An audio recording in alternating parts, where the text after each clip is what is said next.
नमस्कार दोस्तों। महाराष्ट्र की राजनीति में हंगामा मचा हुआ है और ये हंगामा पिछले एक साल से चल रहा है।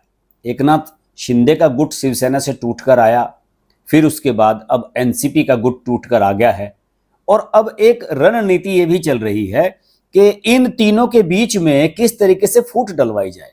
मीडिया में तमाम इस तरह की खबरें भी चलती हुई नजर आ रही हैं कि भारतीय जनता पार्टी के गठबंधन में शिवसेना और फिर जो एनसीपी की एंट्री हुई है, इससे तीनों धड़ों के बीच में फ्रिक्शन में जो है विवाद चल रहा है। मंत्रालयों के बंटवारे को विवाद की खबरें आ रही थी। हालांकि देवेंद्र फडणवीस ने अपने हिस्से से वित्त, राजस्व, प्लानिंग ये सब डिपार्टमेंट अजीत पवार को देकर ये दिखा दिया है कि वो इस ग्रुप के लीडर हैं और जो वो चाह रहे हैं उसी के हिसाब से हो रहा है और उनका जो गोल है वो छोटा मोटा नहीं है, बल्कि वो बड़ा गोल अचीव करना चाहते हैं और वो गोल है जो उन्हें दिया हुआ है प्रधानमंत्री नरेंद्र मोदी ने 2024 के लिए। तो इस लिहाज से देवेंद्र फडणवीस के बारे में कुछ आज चर्चा करना चाहूंगा। देवेंद्र फडणवीस के बारे में कुछ लोग ये कहने लगे थे जब शिवसेना में उद्धव ठाकरे ने जिद की थी कि साहब मैं ही चीफ मिनिस्टर बनूंगा और गठबंधन तोड़ दिया था 2019 में, तो उस समय कुछ लोगों ने ये भी बातें उठाई थी कि एक ब्राह्मण को चीफ मिनिस्टर बनाया था नरेंद्र मोदी ने 2014 में, जो 5 साल तक रहे देवेंद्र फडणवीस, और जबकि महाराष्ट्र में जो है किसी मराठा को यहाँ पर चीफ मिनिस्टर बनाया जाना चाहिए था। और देवेंद्र फडणवीस को नीचे गिराने की या उन्हें कमजोर दिखाने की कोशिशें भी लगातार मीडिया के माध्यम से चलती रही हैं। लेकिन देवेंद्र फडणवीस ने पिछले 3-4 साल में जो राइज किया है वो आउटस्टैंडिंग है। देवेंद्र फडणवीस आज पार्टी में, बीजेपी में उस स्थान के बहुत करीब पहुंच चुके हैं जहां नरेंद्र मोदी और अमित शाह के बाद योगी आदित्यनाथ, हेमंत बिस्वा शर्मा जैसे लोगों का नाम लिया जाता है। और देवेंद्र फडणवीस अब टॉप 10 लीडर्स में से अगर मैं कह दूं बीजेपी के इस समय वर्तमान में देश भर में, तो कोई अतिशयोक्ति नहीं होगी। देवेंद्र फडणवीस ने अजीत पवार गुट को एडजस्ट करने के लिए अपने पास से वित्त, राजस्व, प्लानिंग जैसे महत्वपूर्ण मंत्रालय दे दिए हैं। हालांकि शिंदे गुट के कुछ विधायकों ने आरोप लगाया कि जब अजीत पवार के पास ये पोर्टफोलियो थे, जब वो उद्धव ठाकरे की सरकार में डिप्टी सीएम थे, तो उन्होंने उनके फंड्स रोक दिए थे। इस विरोध को अवॉइड करते हुए, दरकिनार करते हुए, इसके बावजूद भी देवेंद्र फडणवीस ने ये सारे विभाग उनको देने का फैसला किया है। हालांकि मैं जिस समय ये बात कर रहा हूं आपसे, मैं उस समय तक ये ऑफिशियली डिक्लेयर नहीं हुआ है, लेकिन आज यानी कि शुक्रवार को इस पर फैसला हो जाना है और यह भी तय किया जा चुका है कि कौन कौन किस किस के विभाग का मंत्री रहेगा। और अजीत पवार गुट का यह भी कहना है कि हम लोग ये सब निगोशिएशंस करने के बाद ही बीजेपी के, शिवसेना के इस गठबंधन में शामिल हुए थे। खैर ये चीजें तो अलग बात है। शिवसेना में जो शिंदे का गुट है, उन्होंने एक और मंत्रिमंडल का वो विस्तार चाहते हैं, क्योंकि उन्हें लग रहा है कि जो उनके गुट के लोग हैं, उनके गुट के शिव सैनिक हैं, जो उनके मंत्री, विधायक, जो विधायक वगैरह मंत्री बनना चाहते हैं, उन सबको भी एडजस्ट किया जाना है। इसलिए मंत्रिमंडल का तुरंत एक विस्तार और कर दिया जाना चाहिए। लेकिन बीजेपी का कहना है कि अभी 17 तारीख से चूंकि मानसून सेशन शुरू हो रहा है विधानसभा का, और फिर 20 तारीख से संसद का भी मानसून सेशन शुरू हो रहा है, तो हम लोग चाहते हैं, बीजेपी चाहती है कि इसके बाद ही ये मंत्रिमंडल का विस्तार हो। और यह भी तय कर लिया गया है कि एनसीपी को बाकायदा एनडीए का पार्ट बनाया जाएगा। और अभी 18 तारीख को जो मीटिंग होने वाली है एनडीए के घटक दलों की, उसमें एनसीपी की तरफ से अजीत पवार और प्रफुल्ल पटेल शिरकत करने वाले हैं। दूसरी ओर एक बहुत बड़ी बात मैं आपसे कहना चाहूंगा, जो इस वीडियो के बारे में खास तौर से है महाराष्ट्र को लेकर। देवेंद्र फडणवीस को लेकर मैंने पहले भी कई वीडियो बनाए हैं। कुछ लोग मुझसे सहमत होते हैं, कुछ लोग असहमत होते हैं, अलग बात है। सहमति और असहमति चलती ही रहती है। लेकिन मैंने हमेशा देवेंद्र फडणवीस को महाराष्ट्र का, बीजेपी का नंबर 1 नेता माना है और उन्होंने ये बात साबित कर दी है। कुछ लोगों का यह कहना था कि 2019 में जब उन्होंने अजीत पवार के साथ शपथ ले ली थी सुबह के समय, और फिर वो 80 घंटे में ही वो सरकार गिर गई थी, उन्हें लगा था कि देवेंद्र फडणवीस कच्चे खिलाड़ी हैं और उन्हें इन चीजों का अनुभव नहीं है। लेकिन अब जिस तरीके से देवेंद्र फडणवीस चीजों को सामने रख रहे हैं, एक के बाद एक खुलासे कर रहे हैं और एक के बाद एक तोड़फोड़ और राजनीति उन्होंने की है, उससे उन्होंने ये साबित कर दिया है कि ये सब चीजें वो प्लानिंग के तहत कर रहे थे और कोई भी कदम उन्होंने कच्चे खिलाड़ी की तरह नहीं उठाया था। उन्होंने ये बात साबित करके दिखा दी कि 2019 में जब सरकार बन रही थी तो शरद पवार की जानकारी से बन रही थी, और धोखा देने का जो काम था वो उद्धव ठाकरे ने किया था पहले, और फिर उसके बाद शरद पवार ने किया था। उद्धव ठाकरे ने तो इसलिए किया कि अब झूठी सच्ची कस्में खाने लगे हैं उद्धव ठाकरे कि साहब मुझे सीएम बनाने का वायदा किया था, बीजेपी ने मुझको नहीं बनाया। उन्होंने कहा ऐसा कोई वायदा नहीं हुआ था, और उद्धव ठाकरे झूठी कस्में खा रहे हैं। दूसरी ओर फिर दूसरा धोखा दिया एनसीपी ने। शरद पवार ने सब लोगों के, सीनियर नेताओं के बीच में बैठकर वायदा किया था कि हम सरकार को सपोर्ट करेंगे, और अजीत पवार उनकी सहमति से हमारे साथ आए थे। और आज बाद में शरद पवार इस बात से इनकार कर देते हैं, वो अपनी बात से पीछे हट जाते हैं। बाद में शरद पवार ने खुद ये बात स्वीकार की।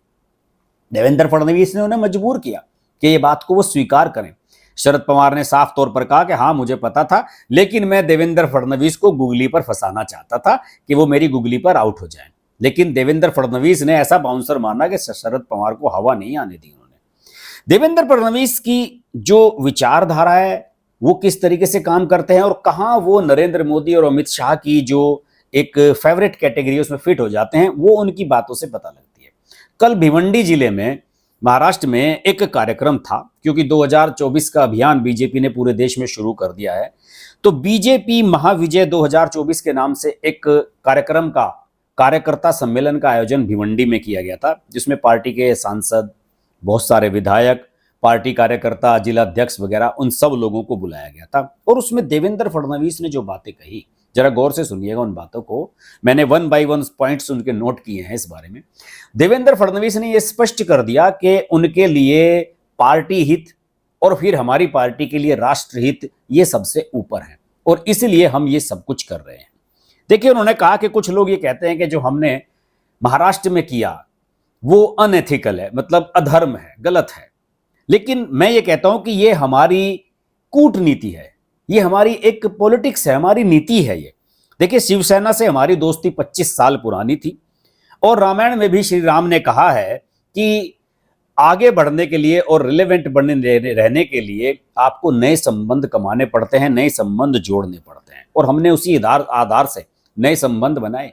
उन्होंने सीधा सा उदाहरण देते हुए ये भी कहा कि देखिए, अगर रावण के मन में ये विचार बैठ जाए कि तुम्हारे जो सगे संबंधी और दोस्त हैं वो आपके दुश्मन से मिल गए हैं, उनके साथ चले गए हैं, तो आप मानसिक रूप से परास्त हो जाते हैं। और हमने उसी आधार पर काम करना शुरू किया। अजीत पवार की एंट्री पर भी हमने इसी तरह से काम किया। उन्होंने कहा कि बीजेपी का इसमें कोई नुकसान नहीं होगा। कुछ लोग सोच रहे हैं कि हम लोग दूसरे जो दल आ रहे हैं, एनसीपी या जो शिवसेना, उनको हम ज्यादा तवज्जो देंगे, लेकिन उन्होंने कहा कि 288 में से 152 से ज्यादा सीटें बीजेपी ही लड़ने वाली है, ये आप तय मान लीजिए। तो ऐसे में हम अपने सहयोगियों का ख्याल रखने के साथ साथ अपने कार्यकर्ता को कभी निराश नहीं करते। हमारे जो कार्यकर्ता हैं उनको बराबर चुनाव लड़ने का मौका मिलेगा। उन्होंने देखिए रामायण का तो जिक्र किया है, उन्होंने महाभारत में जो श्री कृष्ण की कूटनीति थी उसका भी उदाहरण दिया। बीजेपी वाले आजकल इन्हीं सिद्धांतों पर चल रहे हैं। एस जयशंकर भी महाभारत का उदाहरण देते हैं। उन्होंने ये कहा, देवेंद्र फडणवीस ने, कि आप लोगों के मन में कोई संदेह नहीं रहना चाहिए, जब आपके साथ धोखा होता है तो इसके लिए कूटनीति प्रयोग करनी होती है।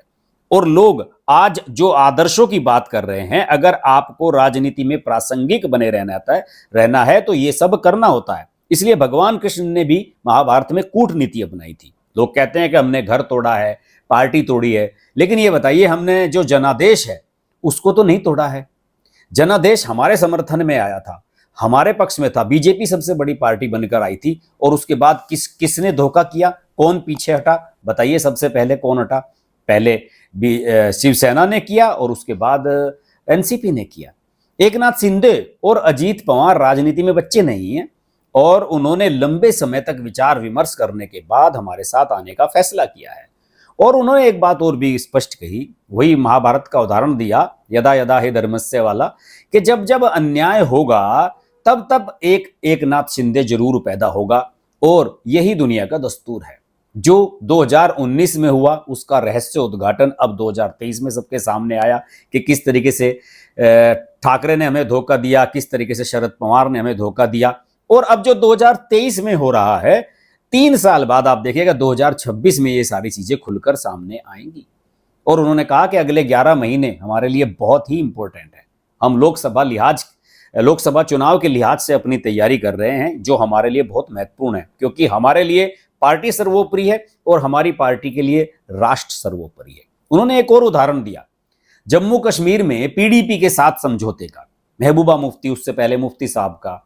उन्होंने कहा देखिए जम्मू कश्मीर से 370 हटाना बीजेपी के विधान में है, बीजेपी के संविधान में था, हमारे मूलभूत सिद्धांतों में से था, और उसे हटाने के लिए हमें पार्टी को उस लेवल तक पहुंचाना बहुत जरूरी था कि वो जम्मू कश्मीर को समझ सके, वहां की बारीकियों को समझ सके और फिर इसके बाद 370 हटाने जैसा बड़ा फैसला ले सके।